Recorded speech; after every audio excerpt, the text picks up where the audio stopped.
Everyone wants sales to be successful. But what happens when it goes wrong? What happens when you bring a new employee in and they're not able to achieve their targets? Right? What if it takes them 3, 6, 9 months to get ramped? What was the sunk cost on the employee and the lost opportunity cost for them not hitting quota? We've been recording go-to meetings and demos for a while. And the calls that you want are from the top performing reps. And asking a top performing rep to have somebody join their demo to shadow it takes a lot of effort.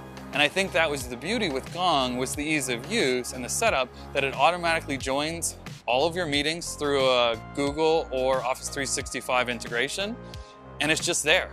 You don't have to think about it. You don't ask anybody to do it. When we rolled out the tool, literally in one day, I turned on 100 recorders. And that was it.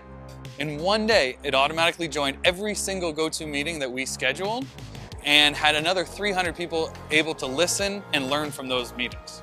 Starting a new job, extremely stressful. It's actually in the top 15 most stressful things we're gonna have in our life.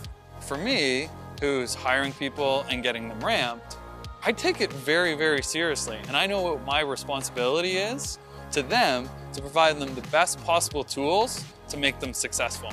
And that's why I chose Gong.